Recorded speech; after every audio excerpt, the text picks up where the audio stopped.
अगर कोई इंडियन मंगल ग्रह पे भी फंसा हो तो उसे इंडियन एम्बेसी वहां से बचाने और उसे निकालने जरूर आएगी। ऐसा कहना था हमारी फॉरेन मिनिस्टर रही स्वर्गीय श्री सुषमा स्वराज का, और कुछ ऐसा ही हमारी इंडियन एम्बेसी ने करके भी दिखाया। जब चाइना की वुहान यूनिवर्सिटी में कुछ भारतीय स्टूडेंट फंसे हुए थे तो रातों रात उन्हें वहां से हमारी भारतीय एम्बेसी ने निकाला। ऑलमोस्ट 323 पहली बारी में और 324 दूसरी बारी में स्टूडेंट वहां से इवैक्यूएट किए गए। गर्व है मुझे मेरे भारतीय होने पर। अगर आपको भी गर्व है तो चैट सेक्शन में जरूर लिखिए, proud to be an Indian. बचपन से ही म्यूजिक में इंटरेस्ट की वजह से शास्त्रीय संगीत की तालीम उसे तब से ही दी गई। 18 की उम्र में उसने फेम गुरुकुल नामक एक म्यूजिक कंपटीशन में पार्टिसिपेट किया, लेकिन इतनी मेहनत के बावजूद भी वो छठे स्थान पर ही रह गया।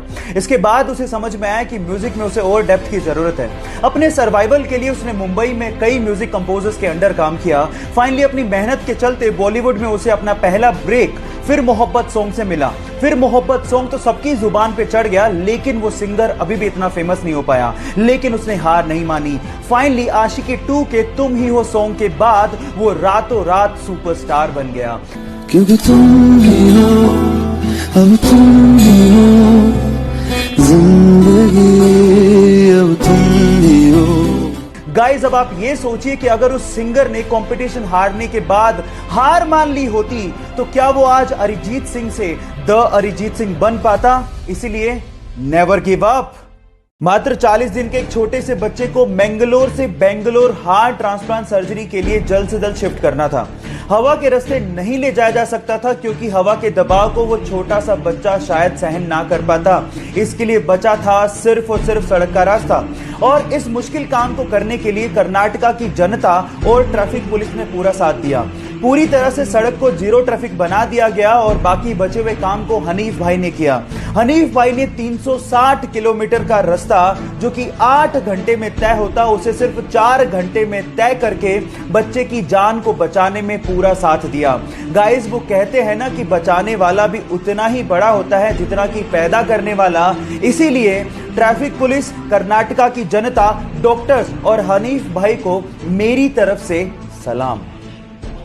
ये कहानी एक दिल्ली के छोटे से लड़के की है जिसको आज फ्यूचर का विराट कोहली भी कहा जा रहा है। गाइस, जब वो 1.5 साल का था तो सुबह उठते ही अपने पापा को बोलता था कि मुझे टीवी पर क्रिकेट मैच देखना है। जब शाम को पापा घर वापस आते थे तो वो बैट और बॉल लेके तैयार रहता था। उसके इस क्रिकेट के पैशन को देखते हुए उसके पापा ने कपड़े का व्यापार छोड़ दिया और उसे क्रिकेट की ट्रेनिंग देनी शुरू कर दी।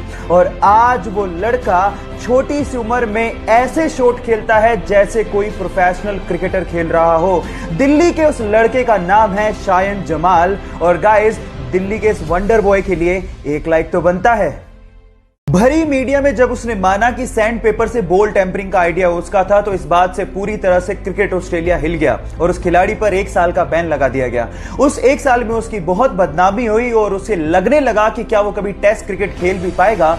लेकिन क्रिकेट के लिए उसने अपने पैशन को कम नहीं होने दिया। फाइनली 2019 में इंग्लैंड के खिलाफ उसे एशेज खेलने का मौका मिला, लेकिन जैसे ही वो बैटिंग के लिए उतरा वहां के लोगों ने उसे सैंड पेपर दिखाकर चीटर कहना शुरू कर दिया और रोते हुए मुखौटे लगाकर उसे चिढ़ाना शुरू कर दिया। लेकिन उसने आलोचकों को जवाब अपनी बैटिंग से दिया। उसने दोनों इनिंग्स में शतक ठोके और साथ ही साथ पूरी एशेज में 774 रन बनाकर यह साबित कर दिया कि चैंपियन गिरते जरूर हैं लेकिन डरते नहीं। कारगिल युद्ध में हमारे देश के लिए लड़ रहे देवेंद्र पाल सिंह जी ग्रेनेड हमले की वजह से बुरी तरह से घायल हो गए। इस वजह से डॉक्टर्स को उनका एक पैर काटना पड़ा और डॉक्टर्स ने यह तक कह डाला कि आप कभी अब चल नहीं पाओगे। लेकिन उन्होंने डॉक्टर्स को जवाब दिया कि आप चलने की बात करते हो, मैं आपको दौड़ के बताऊंगा।